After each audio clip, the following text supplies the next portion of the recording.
Last episode के and में शिकिमोरी और इजुमी को सारोगी दिखा था और उसको बहुत सारे स्क्रैचेस लगे हुए थे। अब इजुमी और शिकिमोरी भागकर उसके पास जाते हैं और देखते हैं उसने कैट को कैरी की हुई थी। सारोगी बताता है कैट का खून निकल रहा था, इसीलिए वो उसे हॉस्पिटल ले जा रहा था। इजुमी कहता है पर तुम्हें चोट कैसे लगी, और शिकिमोरी उन्हें शांत होने को कहती है। वो कैट को लेती है और इजुमी को सारोगी का ध्यान रखने को कहती है। वो इजुमी को अपना बैग पकड़ाती है और कैट को लेकर भागते हुए हॉस्पिटल जाती है और इजुमी को सारोगी को बैंडेज करने के बाद आने को कहती है। फिर इजुमी सारोगी के साथ पार्क में जाता है और अपनी फर्स्ट एड बॉक्स निकालता है। सारोगी पूछता है तुम इसे हमेशा कैरी करते हो? इजुमी हाँ कहता है। फिर वो पूछता है उसे चोट कैसे लगी? सारोगी कहता है मैं घबराकर गिर गया था। इजुमी पूछता है कहीं और भी चोट लगी है, लेग्स दिखाना। सारोगी दिखाना नहीं चाहता था, वो कह रहा था वो ठीक है, पर इजुमी दिखाने के लिए फोर्स करता है और देखता है उसे चोट लगी हुई थी। वो उसे बैंडेज करता है और कहता है अगर तुम ट्रिप पे नहीं आते तो हम तुम्हें मिस करते। सारोगी कहता है तुम बहुत अच्छे हो। इजुमी कहता है तुम भी। सारोगी कहता है नहीं मैं नहीं मानता।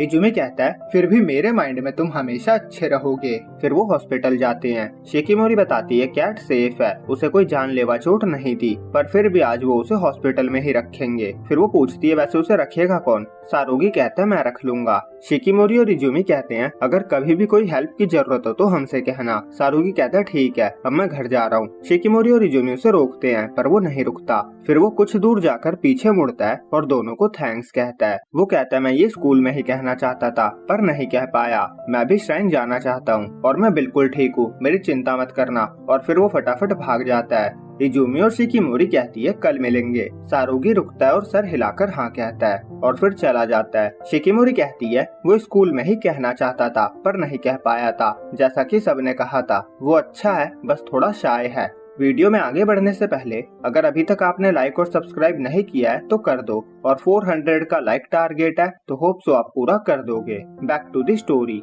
अब अगले दिन स्कूल में सब दोबारा से ट्रिप के दूसरे दिन की प्लानिंग करते हैं और नाकोजाकी सारोगी से उसके फेस के बारे में पूछती है। सारोगी बताता है वो गिर गया था। नाकोजाकी कहती है तुम भी इजुमी की तरह हो क्या? वो कहता है हाँ मुझे भी लग रहा है। यूई कहती है हो गया सत्यानाश, एक कम था क्या जो दूसरा भी आ गया। इनाजुका कहता है अब हमारे ग्रुप में डिजास्टर करने वालों में 2 महारथी हो गए हैं। इजुमी कहता है चलो प्लेसेस डिसाइड कर लेते हैं। कल हमने 2 जगह चुनी थी, इगामुरा और फुशिमी श्राइन। क्या और कोई भी जगह है जहाँ कोई जाना चाहता है? यूई कहती है बहुत सारे प्लेसेस है पर कहाँ से स्टार्ट करूँ मुझे समझ नहीं आ रहा है। नाकोजाकी कहती है मुझे जियोन डिस्ट्रिक्ट जाना है। इजुमी कहता है वो तो बहुत अच्छी जगह है पर वहाँ फोटो खिंचवाना अलाउड नहीं है। फिर वो मैप पे सर्च करता है ये तीनों प्लेसेस कहाँ कहाँ थे। एक राइट में था तो दूसरा लेफ्ट में और तीसरा बहुत नीचे साउथ में था। उनके पास बस 6 ही घंटे का फ्री टाइम होगा और वो सारी जगह इतनी दूर दूर थी तो तीनों जगह जा पाना पॉसिबल नहीं लग रहा था। ज्यादा से ज्यादा वो 2 जगह ही जा पाते। वो और ऑप्शंस नहीं बढ़ाते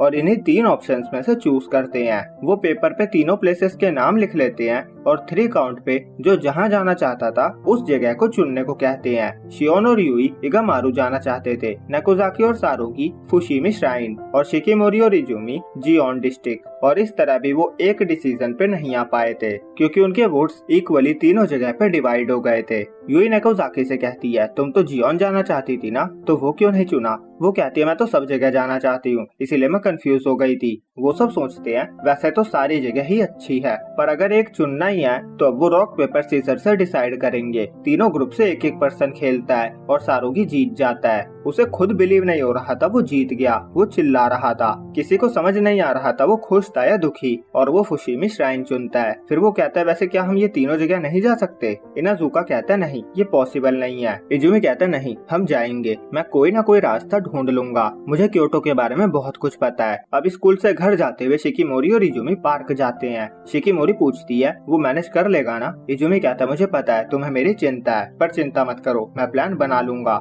शिकिमोरी कहती है कोई हेल्प चाहिए हो तो बता देना। वो कहता है नहीं कोई हेल्प नहीं चाहिए। शिकिमोरी रीजन पूछती है। वो बताता है क्योंकि तुम हमेशा अपने डर से जीत जाती हो और जो चीजें तुम्हें नहीं आती उसे भी अच्छे से कर लेती हो। इस बार मेरी बारी है, मैं भी तुम्हारी तरह ग्रो होना चाहता हूँ। इस बार सबको मजा आए इसकी जिम्मेदारी मेरी है, ये मेरा चैलेंज है और मैं ये करके रहूंगा। शिकिमोरी उसके बहुत क्लोज आकर कहती है मुझे तुम पे बिलीव है। अब हम ट्रिप से एक रात पहले का सीन देखते हैं। इजुमी पूरा बैग रेडी करके अपनी कैट को गले लगा लेता है क्योंकि क्योंकि कुछ दिन तक वो उससे नहीं मिल पाएगा। वो इतना एक्साइटेड था कि आज रात उसे नींद नहीं आने वाली थी। तभी उसके मॉम डैड आते हैं और उसे मास्क पहनाते हैं और ब्लैंकेट से कवर कर देते हैं। इजुमी को समझ नहीं आता अचानक से ये सब क्या हो रहा था। मॉम डैड बताते हैं वो उसे कोल्ड से बचाने की कोशिश कर रहे हैं। मिडिल स्कूल में उसे कोल्ड हो गया था और इस वजह से वो ट्रिप पे नहीं जा पाया था, तो वो नहीं चाहते इस बार भी ऐसा ही हो। ग्रुप लीडर का ट्रिप पे जाना जरूरी है और तो और शिकिमोरी और उसके दोस्तों की रिस्पॉन्सिबिलिटी भी तो है। इजुमी समझ जाता है और शांति से बात मान लेता है, पर उसे नींद नहीं आ रही थी। वो शिकिमोरी को मैसेज करता है, पैकिंग हो गई क्या? शिकिमोरी ने भी अभी अभी पैकिंग फिनिश करी थी और अपने डॉग को हक कर रही थी। तभी इजुमी का मैसेज आता है। वो इंस्टेंट देख लेती है, पर लड़कियों की वही आदत, ऐसा नहीं लगना चाहिए कि वो फ्री है, तो वो 5 मिनट बाद रिप्लाई करती है, हाँ पैकिंग हो गई है। और वो पूछती है, उसने डबल चेक कर लिया है ना? इजुमी हाँ कहता है और वो उसे ठंड से बचकर सोने को कहता है और स्नोमैन का इमोजी भी भेजता है। शिकिमोरी अपने डॉग को इमोजी दिखाती है और खुशी से नाचने लगती है। तभी उसका भाई फूजी आता है और पूछता है, ग्रैंपा ने ऑरेंज भेजे हैं, तुम्हें चाहिए क्या? शिकिमोरी फटाफट नॉर्मल होकर बैठ जाती है और कहती है, नॉक करके आया करो। फूजी कहता है, तुम डांस कर रही थी ना? शिकिमोरी कहती है, मेरे कमरे से निकल जाओ, मुझे कल जल्दी उठना है। फिर हम सारोगी को देखते हैं। उसने भी पैकिंग कर ली थी और ट्रिप के लिए उन सब ने ग्रुप बनाया हुआ था जिसपे मैसेजेस आए जा रहे थे, पर क्योंकि सुबह जल्दी उठना था तो वो सो जाता है। उसे सपना आता है वो जाते हुए गिर जाता है और उसका ग्रुप उसे छोड़कर आगे बढ़ जाता है। तभी उसकी नींद खुल जाती है और उसे रियलाइज होता है कि ये बस सपना था। वो टाइम देखने के लिए फोन चेक करता है, वहाँ 50 अनरीड मैसेजेस थे। वो सोचता है ये सब अभी तक बातें कर रहे हैं, बाकी सब चैट कर रहे थे और सारोगी बस चैट्स को पढ़ रहा था और ऐसे ही बातें करते हुए सब सो जाते हैं। अब अगले सुबह सब ट्रेन से क्योटो जाते हैं। उनकी ये ट्रिप 3 दिन की थी और सफर शुरू होते ही नाकोजाकी स्नैक्स खाने चालू कर देती है। इजुमी सोचता है ट्रेन थोड़ी लेट थी पर सब कुछ अच्छा चल रहा है, मुझे फीलिंग आ रही है मैं अच्छा ग्रुप लीडर बनूंगा। वो एक स्नैक निकालता है पर उसका पाउडर बन चुका था। वो सबसे सॉरी कहता है, सब कहते हैं कोई नहीं हम पाउडर भी खा लेंगे। फिर सब कार्ड्स खेलते हैं, थोड़े बाहर के नजारे देखते हैं और फिर इजुमी एक और स्नैक निकालता है। नाकोजाकी को बिलीव नहीं हो रहा था कि इजुमी को ये स्नैक मिल गया था। वो कहती है तुम लकी हो। इजुमी कहता है आज तक मुझे कभी किसी ने ऐसा नहीं कहा। फिर वो स्नैक के बारे में बताता है, इसमें जेली बीन्स है और 5 में से 2 ऐसी है जिसका टेस्ट बहुत ही बेकार होता है। नाकोजाकी कहती है आज इजुमी की किस्मत अच्छी है तो उसके पास तो बेकार वाला नहीं आएगा। इजुमी भी ये सुनकर थोड़ा पॉजिटिव हो जाता है। फिर सब एक एक ले लेते हैं और शिकिमोरी इजुमी से पानी मांगती है। जब तक इजुमी बोतल उठा रहा था शिकिमोरी उसके वाला उठाकर उसे अपने वाला दे देती है। फिर सब खाते हैं। नाकोजाकी और इनाजुका का अच्छा था